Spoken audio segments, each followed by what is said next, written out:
Bismillahirrahmanirrahim. Assalamualaikum warahmatullahi wabarakatuh. Kembali kita di channel Matematika Teladan. Kali ini saya akan melanjutkan pembahasan soal KSN Matematika tahun 2021. Kita lanjutkan ke soal nomor 8. Oke, di soal nomor 8 ini kita diberikan informasi ada sebuah lingkaran dengan jari-jari R. Nah, terdapat segi 4 tali busur ABCD ya, dengan panjang AB-nya 8, CD-nya 5. Nah, sisi AB dan DC diperpanjang dan berpotongan di luar lingkaran di titik P. Jika besar sudut APD adalah 60 derajat dan panjang BP-nya 6, nah pertanyaannya adalah berapa nilai R kuadrat.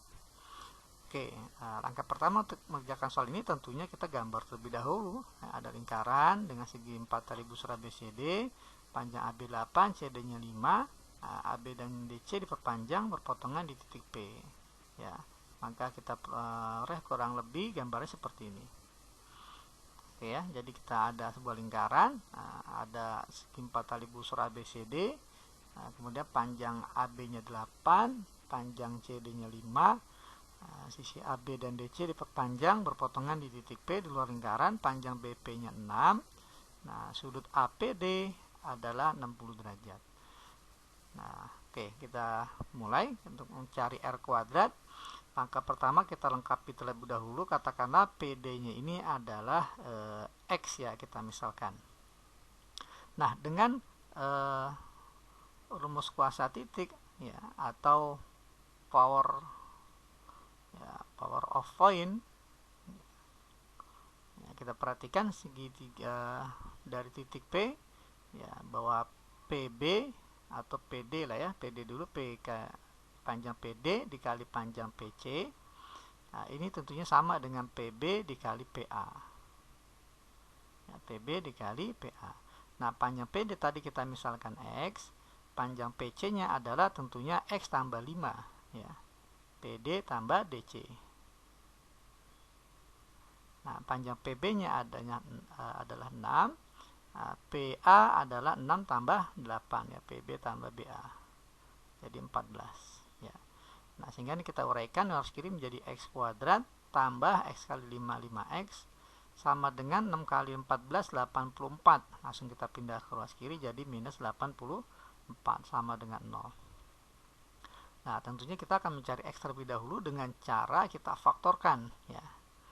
Nah, dua bilangan dikali hasilnya minus 84 dijumlahkan 5 ya, 12, 7 plus 12 dan minus 7, jadi dikali hasil minus 84 dijumlahkan adalah 5.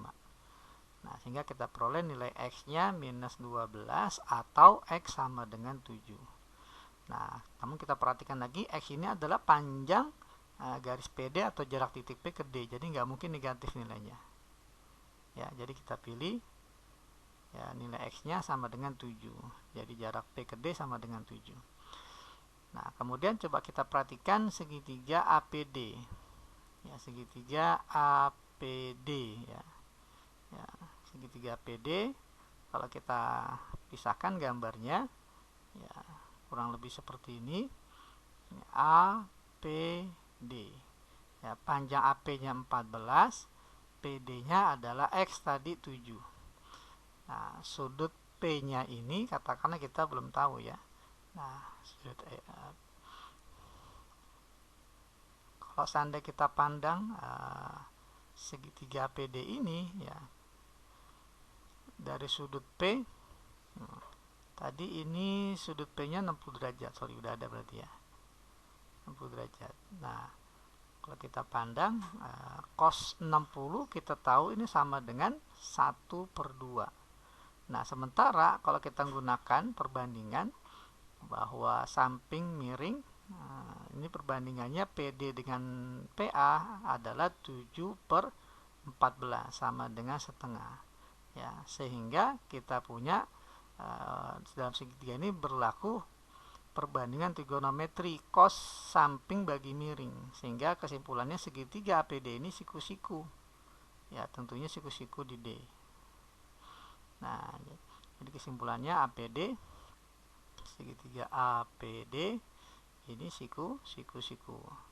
Nah, karena segitiga siku-siku maka kita bisa mencari AD dengan dalil Pitagoras ya. Jadi AD kuadrat ini sama dengan panjang AP kuadrat dikurang panjang PD kuadrat. Ya, AP-nya 14 dikuadratkan dikurang PD-nya 7 dikuadratkan. Jadi 196 ya dikurang 49 ya 147. Nah, kita simpan panjang AD-nya atau AD kuadrat 147. Nah, jadi panjang AD-nya adalah akar 147. Nah, kemudian karena kita tadi dapat informasi tadi segitiga AP di siku-siku di D, maka tentunya segitiga ADC juga siku-siku di D ya. Nah, karena kita perhatikan segitiga ADC ya, jelas siku-siku ya di D. Nah, sehingga garis AC ini sebagai sisi miring ya, sisi miring. Nah, karena segitiga ADC ada dalam lingkaran ya, sudut-sudut A, DC ada pada lingkaran. Nah, sehingga kesimpulannya AC ini juga sebagai diameter lingkaran. Diameter lingkaran. Nah, ini ya. Nah, sehingga panjang AC sama dengan 2 kali jari-jari. Oke, dengan menggunakan dalil Pitagoras juga pada segitiga ADC, maka kita peroleh bahwa AC kuadrat sama dengan panjang AD kuadrat ditambah panjang DC kuadrat. Nah, panjang AC kuadrat, AC-nya 2R dikuadratkan sama dengan AD. AD-nya 5 kuadrat tambah DC. Ya, DC-nya DC kuadrat tadi 147. Jadi 4R kuadrat sama dengan 25 tambah 147, 172. Nah, masing-masing kita bagi 4, ruas kiri dan kanan, maka R kuadrat sama dengan 172 bagi 4 jadi 43. Nah, dengan sendirinya kita mendapatkan nilai R kuadrat seperti yang dipinta di soal. Berapa nilai R kuadratnya? Nah, kita dapat R kuadratnya ada 43. Jadi untuk soal nomor 8 jawabannya adalah 43. Oke, demikianlah pembahasan untuk soal nomor 8, soal KSN Matematika tahun 2021. Oke, nantikan video soal KSN untuk nomor-nomor selanjutnya tentunya di channel yang sama, channel Matematika Teladan. Jangan lupa untuk klik like and subscribe. Saya ucapkan terima kasih. Wassalamualaikum warahmatullahi wabarakatuh.